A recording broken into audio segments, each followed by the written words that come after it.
There are so many quarterbacks in this league who are overrated and underrated, and we're calling them all out today. You're talking ball with the SEC squad. From Alabama to Tennessee, from Georgia to Oklahoma, from Auburn to Texas, it's the local experts of the Locked On Podcast Network bringing you scoops, breakdowns, and the most comprehensive preview of the upcoming SEC weekend. It's the SEC squad, and we have a seat for you. Hurt feelings and thin skin are prohibited. Squad up, you're part of the SEC squad. Yes, this is the SEC squad. No Chris Gordy of Locked On SEC this week. I'm your host today, Zach Blackerby of Locked On Auburn, joined by the SEC squad, which is this week Brandon Olson of Locked On Gators, Stephen Willis of Locked On Ole Miss, Corey Burton of Locked On Vandy, and Clint giving us that little wink from Locked On Bulldogs. There are so many quarterbacks that are overrated and underrated throughout this league. Stephen Willis, I'm going to start with you, host of Locked On Ole Miss. Who is the most overrated quarterback in the SEC? Okay, I'm about to say something that is completely sacrilegious for an Ole Miss fan, but it's Arch Manning. If his name was Arch Davis, nobody would be talking about him. But his name is Arch Manning, so he's already getting Heisman votes. He is the most overrated quarterback in college football next year, not just the SEC. How about that? Anybody agree with that? Lance Stahl, Locked On Kentucky, will bring him into the mix as up? Well. Who else agrees that Arch Manning is the most overrated quarterback in the SEC? Brandon Olson, you are raising your hands right now. Yeah, I try to have some manners sometimes. By the way, Zach, hope your weekend went well. Really, I had. It was fine. I'm very blessed to cover the number one basketball team in the country. Absolutely. Yeah, hey, I got put out in timeout. I'm very blessed to cover a team that beat the number one basketball team in the country. Florida, notable for beating teams when it doesn't matter. Congratulations. Hey, they beat the number one team in the country. I'm going to take it. Twice, actually. They beat the number one team in the country twice this year. So, Tennessee. That one. Have fun with Mike White, by the way. Really. He's going to take you far. Trust me about that one. Arch Manning's overrated because he has not done anything significant. Stephen Willis, I'm glad you mentioned the last name thing because that was when he was coming out of high school. It was the same thing. He's the number one. No shot, bucko. I've seen him play football. He's not number one. And he is one of the players, and we see it all the time, young quarterback, high-rank recruit. They're going to get the hype. DJ Lagway gets it or got it. Yeah. Arch Manning's done nothing to prove that against Power 4 programs. Well, and there's so much hype around Arch where I almost wonder, what does he have to do to say yes? Everything about this guy is correct as far as what folks projected him to do at Texas. Win 10 games next year, because with that schedule, if he wins 10 games, he's for real. Yeah, I mean, it's a screwed if you do, screwed if you don't. If you're Arch Manning, unfortunately, he came in with so much hype that he does have to win 10 games, make the playoff, and make a huge push with a less talented Texas team than this year than Quinn Ewers have. I think it's actually tied. Arch Manning and DJ Lagway are the same exact person. All they had was recruiting. All they had. DJ Lagway has more time. He has more time on the field, and he doesn't have a good resume outside of a couple of games in which he ran on some folk. Arch Manning doesn't have the resume yet. We haven't seen him play. He's overhyped. I'm with you on that. But DJ Lagway, the same exact thing. High ranking, Heisman votes already, tons and tons of potential, but we've seen this game before with all these SEC quarterbacks. I don't know why we don't give these kids a chance to just come out and play a few games, more than 6. And in the case of Arch Manning, actually take a whole offense. It's really unfair to them, if I'm going to be honest. Corey, you get in on this. You haven't talked yet. Yeah, if I may. You may. On the Arch Manning thing, I'm interested to see what he does without having the Quinn Ewers thing looming over his shoulder. As far as DJ Lagway being able to be healthy enough to play a full season will be interesting to see what he can do. Both are very, very talented, so it'll be see what they can do with their opportunity. I'm going to put Nico Iamaleava in the ring. That wasn't it, was it? Was that it? It's Iamaleava. There we go. Iamaleava. There we go. That wasn't it. Okay, so anyway, you saying Nico's the most overrated? Yeah. Okay. I think that game against Ohio State, it showed me a little something as far as hostile environments and him being able to handle those type of environments, read defenses.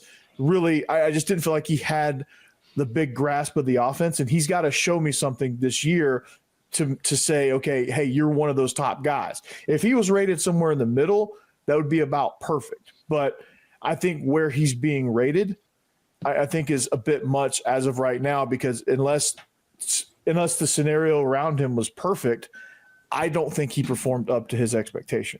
I think he'll be a lot better next year. I think that offense, you just need to not be great for a year when you're a young guy. Like you just need time to get used to it. It's a Mickey Mouse offense. It's gimmicky. It sucks, and they'll never win anything meaningful with it. But in order to put up those gaudy stats you want, you need some time. So that was my thought process heading into this is, first of all, just schematics. Like, I don't know how much consistency Josh Heupel's going to be able to have year over year running the same stuff. It kind of feels like the way Gus Malzahn was back in the early 2010s, where it's like, okay, the hurry up kind of shocked a lot of people when he got to Auburn, and then everybody kind of started to figure it out. I'm curious, first of all, if that's going to hurt Nico. And then second of all, he is my most overrated quarterback heading into this year for two reasons. Number one, he's like, sixth in FanDuel Heisman odds? And then also against SEC opponents not named Kentucky or Vanderbilt, he averaged 167 passing yards on 59% completion percentage. Again, like one of you said, like you give him time to develop, you give him time to go out there and play more games. I don't know if I'm buying into Tennessee stock with him at QB, doing anything incredible, like sixth best player in the country, and seeing those stats, I'm just not sure. Yeah, next year it's going to be his team. Yeah. You're right, Steven. Next year is going to be his team. There's no one else looming. It's all bust or not. But Tennessee, if you're Tennessee, you've reached your ceiling. And anybody that comes in that program knows what they're going to get every single year out of Josh. That's who Tennessee is. They just have to hope everybody else comes down. A guy like Nico might just be who he is in that offense. They have to hope the rest of the SEC takes a step back to even progress more than where they're at.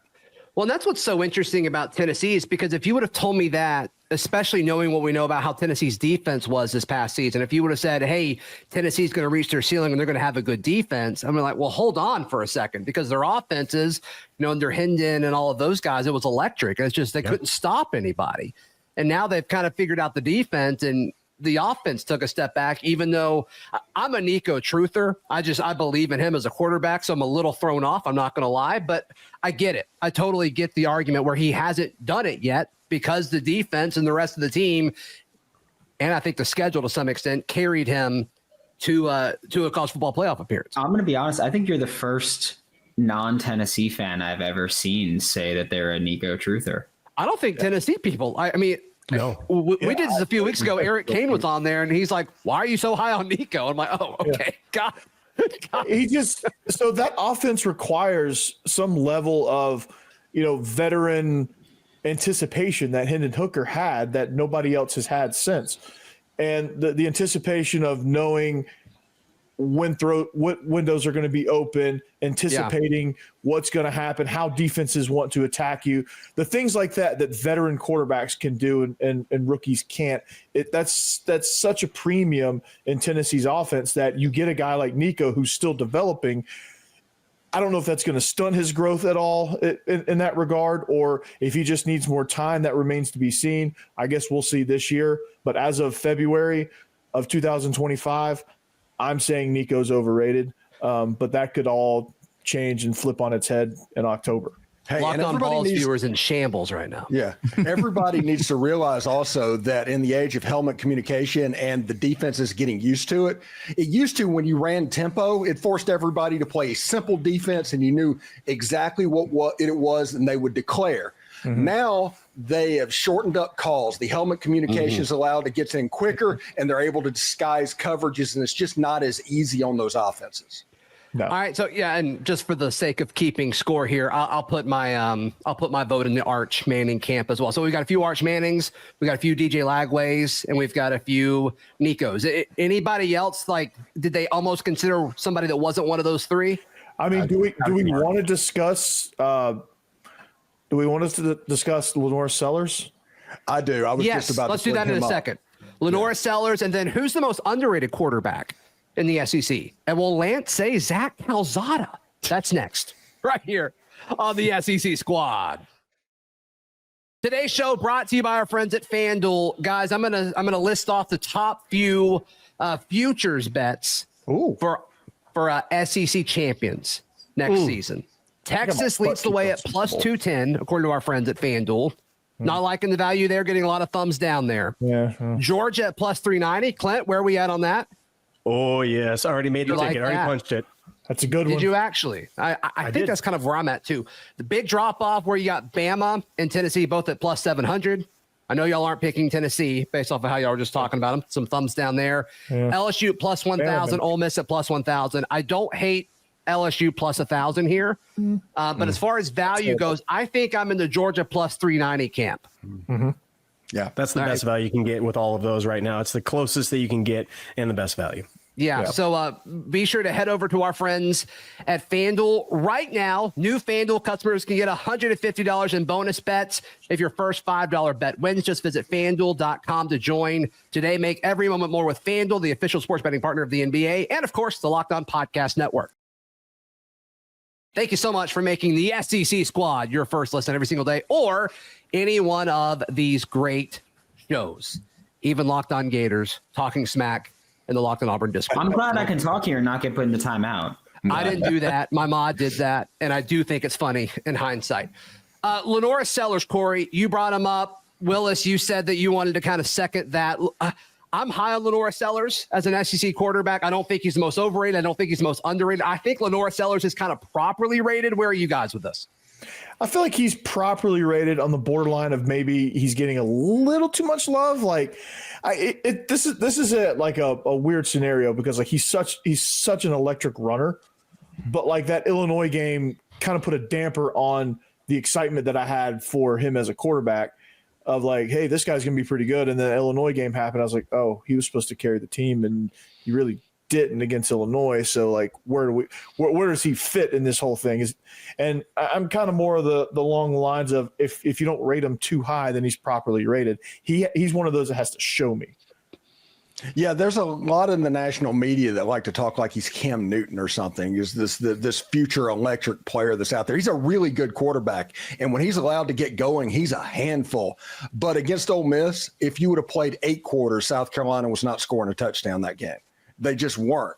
And a lot of that was Sellers and just being discombobulated, and that offensive line wasn't able to handle it, and he wasn't able to run the football. Illinois just took his legs away.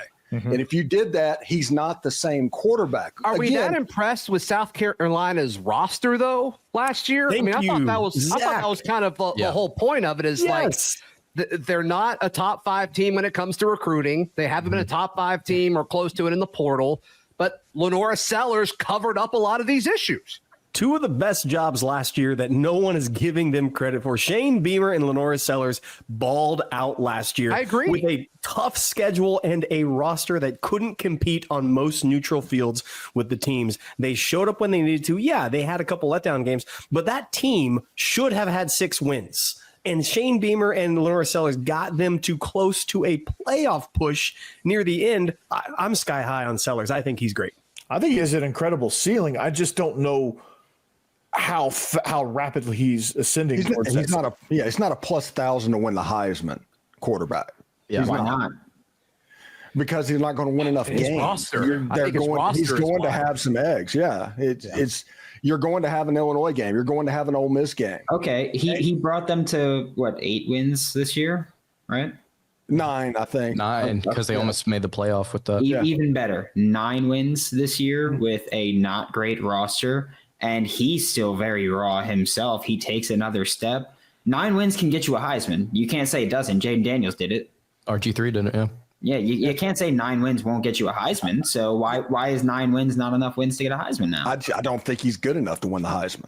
That's a different argument than not enough wins, though. But my argument is overrated. And obviously, if I'm saying he's overrated, I don't think he's as good as being advertised. But I also think the thing with him is that when we're talking about what they're going to be or where they're ranking in 2025. A lot of Lenor Sellers, DJ Lagway, Arch Manning, all these guys that we're talking about is, hey, they've got really high ceilings and we're kind of trying to project what their development's going to look like. Lenor Sellers now with significant playing time under his belt, an offseason to go look back at what he did and develop, and a spring to kind of be given, hey, it's your job this whole spring. You're leading a team. We're trying to get better and build around you. I feel like, and I'm not, saying he's going to be elite or that he's going to win a Heisman, but I'm just saying I don't think that he's overrated. I think that he's one of those guys you just look at and you say, hey, he's got a ton of potential, and it makes sense. A name I almost said, and then we'll move to the underrated conversation, is Garrett Nussmeier of LSU. Not because I think he's bad. I just think he's being discussed as if he's like a Heisman candidate and the best quarterback in the SEC, and I just don't think that he is. But I didn't want to get that message to get twisted, so I didn't say his name. I think he's remarkably solid, and he will put up big numbers with some of the guys they have coming in the transfer portal. I think he will. I think it's more system though than him. Yeah, it's more system. It's more of like roster. Like he is dependent on his roster and dependent on, better situations as far as, down and distance and things like that too. Yeah, it's hard to trust consistency out of Brian Kelly. And like you mentioned, as far as the Heisman hype, he is first in Heisman odds right now. So I could see a conversation for that. But again, I don't know if overrated, like significantly most overrated, is where I would put him. One thing that everybody needs to keep an eye on is the Florida game last year. LSU had problems in that game on the offensive line, and Florida's defensive line ate them up. They also had LSU lost 3 offensive linemen to the Senior Bowl, so they're going to have to rebuild that. If that offensive line takes a step back, I don't think Nussmeier is going to look exactly the same. Yeah, but losing 2 starters for one game is different than losing 3 and having the offseason to try to replace them. Yeah, but you're replacing probably first-round draft picks. Also, actually, you know what? I rescind everything I just said. Yeah, Florida's defensive line, elite. They're coming back next year. Hey, take the win when you can, my guy. Harry Snap, they're coming back for it. Yeah, take the dub, Brandon. Come on. You overlooked the dub there. And all right, let's one of you give your underrated quarterback in the SEC, and then we'll all kind of pick at that, and then we'll move into our final segment here. So who wants to go? Lance, you go first. Why is it Zach Calzada? It is not Zach Calzada. I mean, there's. I know you wanted it. I could not bring myself up the calzone, baby. Yeah, you and I were on the phone earlier talking about this, about Zach Calzada in Kentucky, and it's just like I don't know if there's anything extremely positive I can pull out of the situation that is Kentucky football. I'm going to go Jackson Arnold.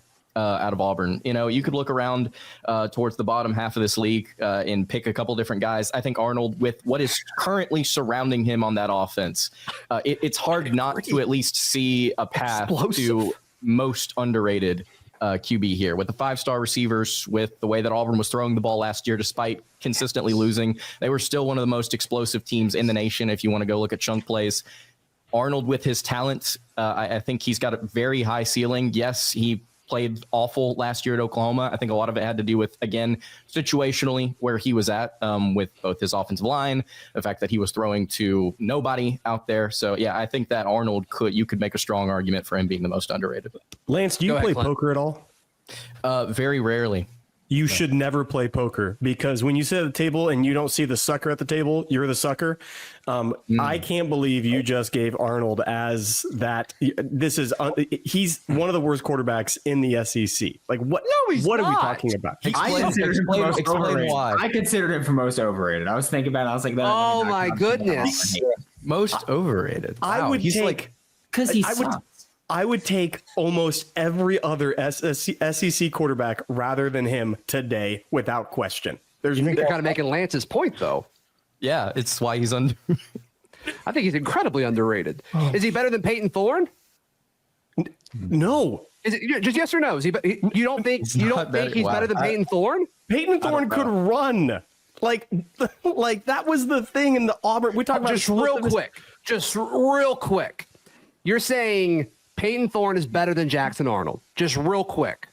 On the field production that I have seen, yes, he is better. Careful, Clint. Auburn fan base, real sensitive bunch over there. Auburn fan base hates me already. Clint will start a fire real quick. You're in timeout. Ooh, I feel like that's a take. I feel like that is a take. All right, more production. Yeah, but which one is better? We don't know. I can't say he's underrated. Oh, you're backing off now, Clint. No, I'm not backing off. I've seen him do it. Say it with your gut, my guy. I've already said it with my gut. Once Jackson Arnold gets over to the quarterback whisperer, who knows what's going to happen? That's right. I know you're being sarcastic, but I'm going to act like you're not. I'm going to act like you're not. More of who is the most underrated quarterback in the SEC. That's next. And also comment who you think. down below. This is the SEC Squad. Who is the most underrated quarterback in the SEC? Anybody but Clint. Go. Diego I Pavia. kind of want to hear Clint's answer now. Diego Pavia, yeah. I like that. Diego Pavia. He's the best quarterback in the SEC, and nobody lists him on any list. He made Vandy single-handedly relevant. He changed the whole attitude. Zach, what's our drug testing policy? Lance, you are no longer the hottest take on this episode. You have just bequeathed your throne to Stephen Willis. What? Mm-hmm. Diego Pavia is the best quarterback in the Southeastern. We got the Vandy real guy quick, here. Steven. Believe that. Just real quick. Top 3 quarterbacks in the SEC. Go. Diego Pavia, Garrett Nussmeier, and DJ Lagway. You know That's a what? list. Hell of a list. That is a list I love that for list. sure. That's a list, Stephen Willis. Mm-hmm. All right. All right. Corey, do you agree, you agree with that? I know that people on the Ole Miss board is going to rail on me because I should have said Austin Simmons, but Austin hadn't played enough. Hey, you can say whatever you want. You can say whatever you want. And I usually Corey, do you do. agree with that? You cover Diego Pavia. Is he the best quarterback in the SEC? I would say the best in the SEC. I would say the top guy in the SEC, but he made Vandy relevant. He changed the culture there. He's done a lot of great things, but I still think there's a lot to be said in the passing game for him to develop and to show me in year 2 in this system for me to say he's unequivocally the best in the SEC. So Steve made a lot of good points. I just think there's guys that are more complete and better. It's the same argument as Lenor Seller. They're talking about the people around him. These are Vandy people. Yeah, I agree. He elevated that program. Mm-hmm. I just think there are better guys at this point in the league. I mean, he's near the top of the list versus last year where they had him dead last. So if we had this conversation a year ago, I would say Diego Pavia is the most underrated guy because he's 16 on the list. I think he's properly rated at this moment. That could change again. I think he's kind of somewhere in the 6 to 10 range, which I think is about proper for him as of right now. He beat Alabama and Kalen DeBoer in his Fanatics T-shirt on the sideline. It was such a glorious moment last season. That was pretty great. So amazing. But yeah, I think those last Jackson 3 games, Arnold did that too, by the way. I think an underrated guy. Running the ball, by the way, I'm just on Clint, his topic about running the ball. Yeah, you can say what you want about Jackson, but saying like he can't, like he's not a better runner than Peyton Thorne, that was crazy. That was crazy. Go ahead, Corey. Who's the most underrated quarterback in the SEC? That's more of a tough question than overrated because I think there's a lot of guys we haven't seen a lot of snaps from, like John Mateer at Oklahoma, extremely talented, coming into a great system. I love the potential there. I just don't know what that's going to bring at a place like Oklahoma where their roster is kind of a mess. Bo Pribula, I wish John was here to give me a little info on Bo Pribula. Like I really liked his limited film at Penn State, but like what is he really going to bring to the table? I don't know, but he has a ton of potential, and that roster is usually pretty solid. So that's one that I'm kind of curious about, and they're on Vandy's schedule, so I'm really curious about it. So, sure, that's a couple names I wanted to bring up for the group. Brandon Olson, host of Locked On Gators, who is the most underrated quarterback in the conference? I feel like this is because of where he plays college football right now. Jackson Arnold. No, never in my life. Zach Calzada. Never. No, I was going to say Taylor Green. I feel like not enough people. I like that. I feel like not enough people give him credit as like when we talk about someone who, hey, with more SEC experience under his belt could improve. Like I feel like Taylor Green doesn't get enough credit for what he can be. And when it goes good, it looks so good. Mm-hmm. Yeah, it's been such a roller coaster there for Sam Pittman in Arkansas. It's tough to evaluate that one, but I like Taylor Green a lot. What about a guy like Marcel Reed? Where are you guys on him? I feel like he's not getting enough chatter this offseason, and I like what I've seen of him so far. It's okay. And a good roster around him, too. There's some potential there. I think he's kind of like a lighter version of Lenor. He needs to take a step throwing the football. Yeah. Mm-hmm.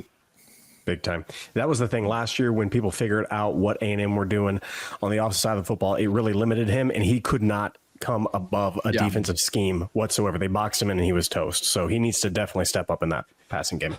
Yeah. Clint, if you told us yours, who's the most underrated quarterback in the league? Is it Pugs or Gunner? This is I'm going to say this because of you're talking about roster they have, system they have, and nobody talking about them. Whoever comes out for Georgia at quarterback, I'm telling you right now, they're not going to win Heisman, but they're going to be good in the SEC. It's going to be Puglisi or it's going to be Gunner, and no one can tell me right now who it is. It's going to be a dogfight all the way through because I'm telling you, we had Puglisi on the podcast last year. The kid is a baller. He is a huge baller. And they have the two best, not too bad, two of the best wide receiver transfers in all of college football coming in, touchdown makers and electric playmakers on the offensive side of football. Offensive line is going to be a question, but no one's talking about them. I don't even know who's going to win the starting quarterback job. Whoever it is going to be good in the SEC. What's your gut? Do you guys think if Luke Robinson was here, host of Locked on Bama, he would have made that same argument for the quarterback at Bama? And I would too. But truth be told, Alabama, the second flyer I'd take for SEC champ is Alabama because they get that quarterback thing figured out. Kalen DeBoer's system now actually in place. Grubb's coming back. That's going to be electric, I really do think, in Tuscaloosa. Yeah. If Keelan Russell wins the job this year, if Keelan Russell gets the job and has a year to get ready, and next year they're going to be really, really good. Yes. Yeah, I can't disagree with that. Just because I need to put it out there. I think Jackson Arnold is the most underrated quarterback in the SEC. I just felt like that needed to be said one more time as we kind of put a bow on this week's edition of the SEC squad. Any final parting words? Anybody want to say anything else? Just real quick. I think Jackson Arnold got sacked 7 times in his last 8 plays against Ole Miss. Oh, nice. That's well. Yeah, and you guys are like, once again, I think y'all are making me and Lance's point. Like the situation around him was so bad. He was pressured on 51% of dropbacks a year ago. That's going to get better. It's going to get better. Is he though? Yeah, I think so. No. I think so. Brandon Olson, host of Locked On Gators. Lance Daw, host of Locked On Kentucky. Corey Burton, host of Locked On Vandy. Clint, host of Locked On Bulldogs. He's just Clint. He doesn't have a last name. And Stephen Willis, host of Locked On Ole Miss. Thank you guys so much for making the SEC squad your first listen every single day. And also be sure to check out any of these great SEC shows. I'm Zach Blackerby, host of Locked On Auburn, and this has been the SEC squad. Auburn's fan base is soft.